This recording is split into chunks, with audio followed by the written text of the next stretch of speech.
Hello students, welcome back to Prepon. 50 series में हम लोगों ने शुरू किया है सोशल रिलीजियस रिफॉर्म मूवमेंट्स। कल हम लोगों ने ब्रह्मो समाज किया और कैसे राम मोहन रॉय ने एक social, educational and religious reform की एक धारा प्रवाह कर दी। वेस्टर्न सिस्टम से अलाइन करके उन्होंने भारत में कई सारे बदलाव करवाने चाहे, जो कुरीतियाँ हैं वो ख़त्म हो और नई सोच के साथ भारतीय आगे बढ़े। उनके एफर्ट से सती एबॉलिशन हो गया, एजुकेशन पे बहुत बल मिला, वो एक फेज़ था। उनके बाद ब्रह्मो समाज की एक्टिविटीज़ कैरी ऑन हुई in the form of Devendra Nath Tagore and Keshab Chandra Sen. Ultimately Brahmo Samaj ख़त्म होता चला जाएगा। ब्रह्मो समाज की विचारधारा एक यूनिवर्सल रिलीजन की ओर चली गई थी और वो वेस्टर्न सिस्टम से अलाइन ज़्यादा होने लगे थे। लेकिन रिवोल्ट और 1857 के बाद जो अंग्रेज़ों का रुख बदला था भारत की तरफ, उसमें पॉलिटिकल डेवलपमेंट को भी बढ़ावा मिला था और अंग्रेज़ उस समय जो नस्लवाद था उस पर बहुत इम्फेसिस दे रहे थे। 1857 के बाद जो रिवोल्ट का समय था, ऐसे में कुछ ऐसे मूवमेंट्स हुए हैं जिन्होंने भारतीय सिस्टम की परंपरा को रीइंटरप्रेट किया और उसका मोटिवेशनल और पॉलिटिकल एंगल भी निकाल के बताया। उनमें दो नाम सबसे महत्वपूर्ण हैं, दयानंद सरस्वती एंड स्वामी विवेकानंद। दयानंद ने वेदों पे अपनी आस्था रखी, विवेकानंद ने जो वेदांत है उपनिषदों से अपना थॉट निकाला। तो आज हम देखते हैं स्वामी दयानंद सरस्वती, जो लास्ट के डिकेड्स हैं 19th सेंचुरी के, उसमें क्या इम्पोर्टेंट रोल प्ले किया दयानंद सरस्वती ने और उनके थ्रू जो उनका ऑर्गेनाइजेशन था आर्य समाज, आज वो देखते हैं। यहाँ से क्वेश्चंस एग्जाम में आते रहते हैं। Let us concentrate. So Dayanand Saraswati, he was born as Mool Shankar इन 1824। 1824 में ही was born as Mool Shankar in Gujarat. He was born in Gujarat, but उनके अंदर एसेटिक सन्यासी की प्रवृत्ति बचपन से हुआ करती थी, तो he kept on moving here and there and gaining spiritual knowledge. Finally, he became disciple of Swami Brajanand at Mathura. Mathura में स्वामी ब्रजानंद के वो डिसाइपल हो जाते हैं और फिर जो हालात उस समय चल रहे हैं, जो कुरीतियाँ धर्म में चल रही हैं, जो सोशल इविल्स चल रही हैं, उसके प्रति सेंसिटिव होकर वो स्थापना कर देते हैं आर्य समाज की। तो Arya Samaj was founded by him at Bombay in 1875। याद रखेंगे, it was founded in Bombay, not in Lahore. It was founded in Bombay in 1875, but इसका जो हेडक्वार्टर्स बना था that was Lahore, and the area of activity of Arya Samaj was Punjab and North West Province, that is UP. ये इनका main area बन जाएगा, even though it was founded in Lahore. तो let us सी उनके रिलीजियस थॉट क्या थे, सोशल थॉट क्या थे, and what he contributed. Religious thoughts, he wanted to give new dimension to religion. He emphasized authority of Vedas. उन्होंने वेदों के अथॉरिटी को री एम्फेसाइज किया है, and stressed individual interpretation of scriptures as an important approach. Nobody come in between you and your God, he used to say. You have ability, you have every reason, you have human reason to interpret yourself what the Vedas say. उन्होंने slogan दिया go back to Vedas. जब वो go back to Vedas की बात करते हैं तो वेदों का जो कर्म कांडीय पार्ट है, रिचुअलिस्टिक पार्ट है, उसको एम्फेसाइज नहीं कर रहे हैं। वो वेदों को जो इम्पॉर्टेंट थॉट हैं, जो एसेंस है वेद का, उसकी तरफ जाने की बात कर रहे हैं, जो कि अगर सही समझा जाए तो उस समय की जो सामाजिक सोशल इविल्स थी उनसे बिल्कुल अलग था। तो उन्होंने वेदों का जो सही मिरर है, सही रिफ्लेक्शन है, वो लाने की कोशिश की, and he wanted everybody to put reason and reinterpret the thought of Vedas. So जब वो कहते हैं वेदों की ओर जाओ, तो उनका मतलब ये नहीं है कि जो कर्म कांडीय धर्म उससे प्रतीत होता है उसे फॉलो करो। वो वेदों के एसेंस की तरफ जाने की बात करते हैं। वो कहते थे Vedas are the fountainhead of all knowledge. सारे ज्ञान का स्रोत वेद हैं। वेदों को सही से समझा जाए तो वेद ये कहते हैं, जो उसके वेदों के नाम पर हो रहा है वो सही नहीं है।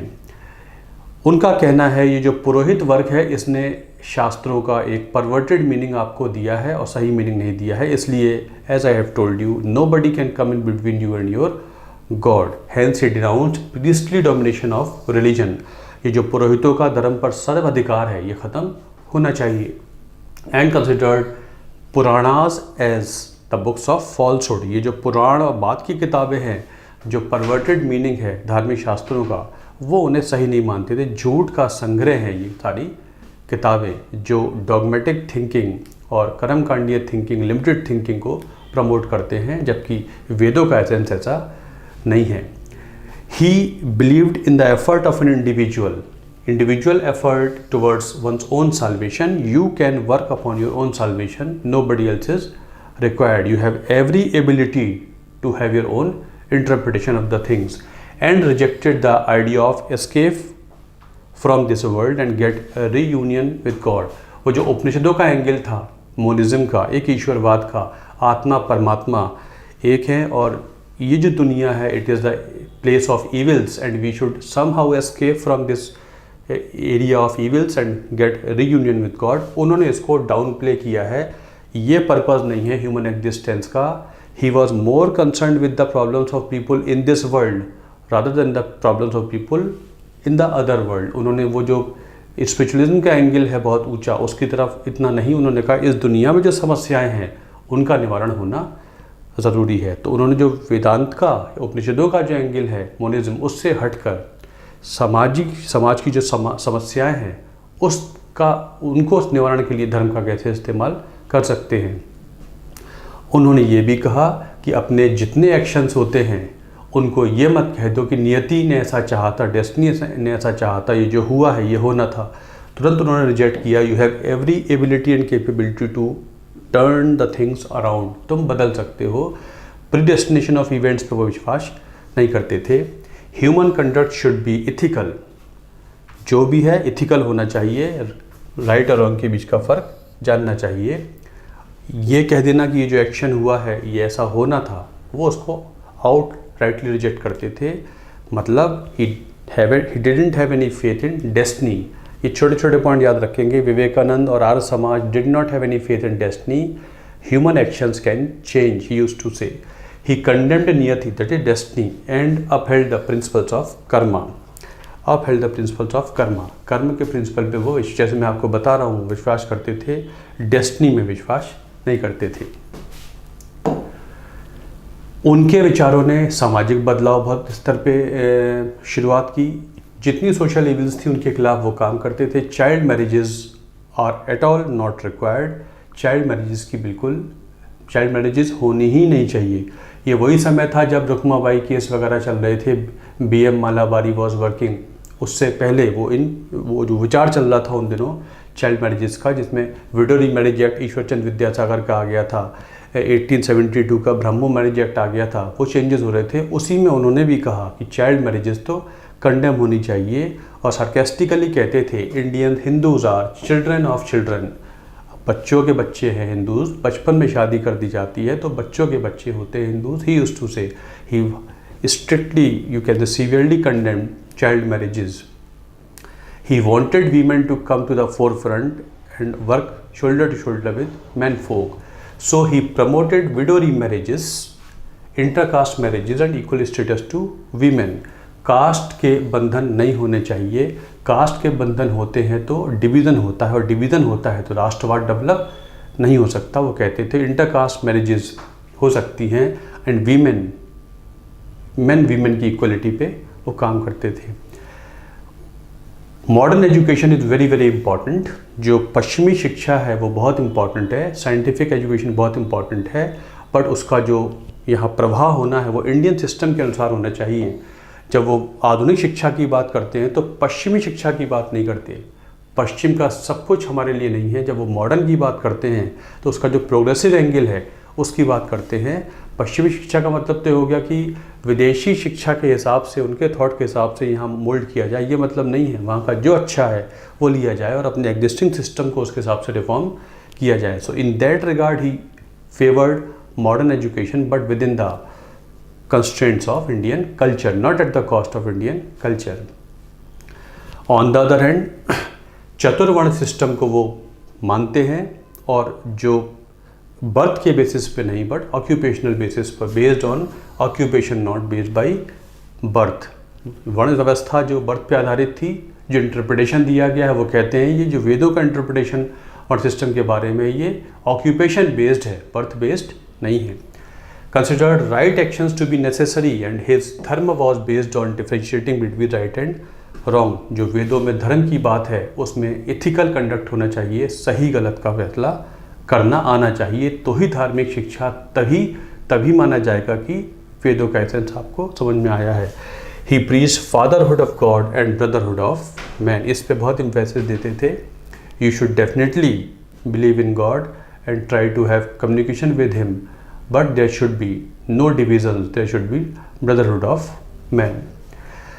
किताबें वगैरह लिखते हैं अपने थॉट को आगे ले जाने के लिए। सत्यार्थ प्रकाश उनकी सबसे इम्पॉर्टेंट किताब है जिसने हर डायमेंशन को डिस्कस किया है, चाहे वो सोशल हो, रिलीजियस हो, फिलोसफिकल हो, और वेदों पे टिप्पणियाँ लिखी हैं, Ved Bhashya Bhumika. He has written good number of books. सबसे इम्पॉर्टेंट किताब उनकी है सत्यार्थ प्रकाश। आर्य समाज ने जो काम किया उसमें सबसे इम्पॉर्टेंट एरिया जो आगे बढ़ के आया वो था एजुकेशन। उनके बाद एजुकेशन पे बहुत काम हुआ, as he supported modern education.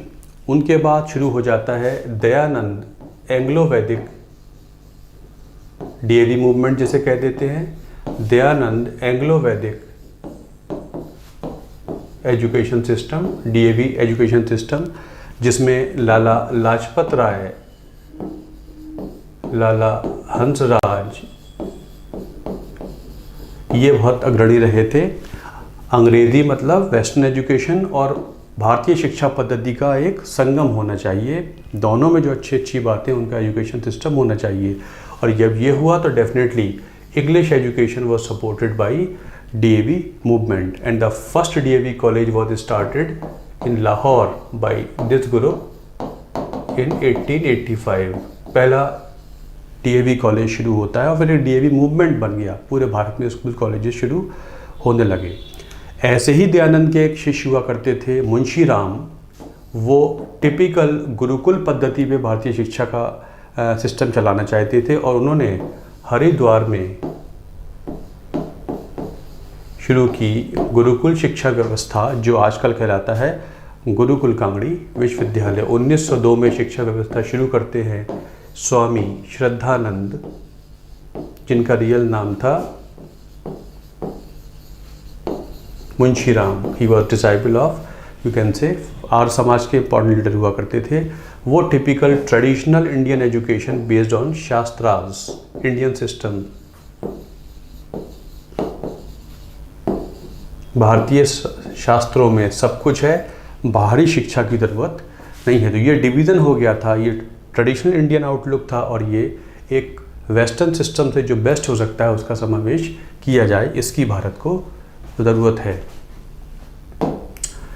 Politically even though he was there, जब कांग्रेस मूवमेंट डेवलप हो रहा था, बहुत सारी संस्थाएं बन रही थी, ऑर्गेनाइजेशन बन रहे थे और इंडियंस एजुकेटेड होते जा रहे थे और पॉलिटिकली कॉन्शियस होते जा रहे थे।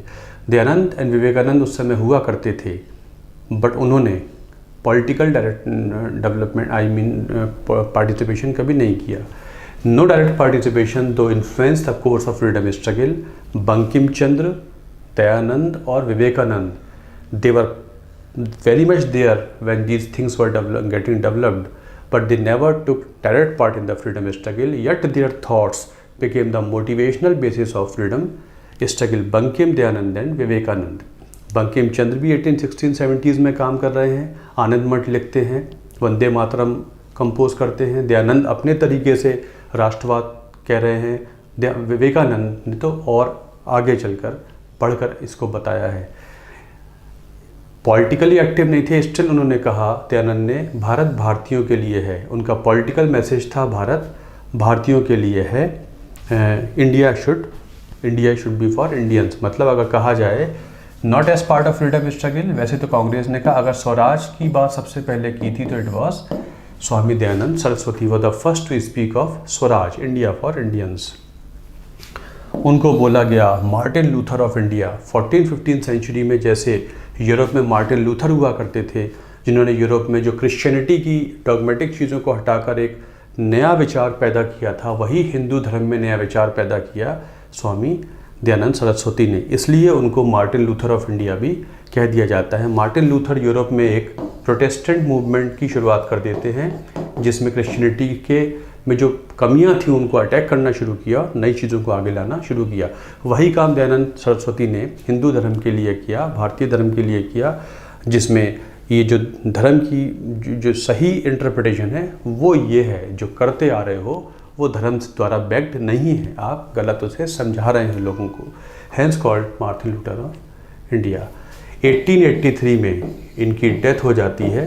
He died in Ajmer. 1883 में इनकी डेथ हो जाएगी।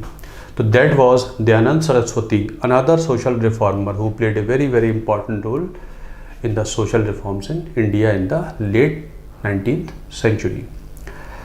चलिए, थैंक्स अ लॉट। आपसे रिक्वेस्ट है कि आप चैनल को सब्सक्राइब कीजिए, शेयर कीजिए, लाइक कीजिए। चैनल स्लो होता जा रहा है। If you do not support me, it will be difficult to carry on. Your support is very much required. Thanks a lot.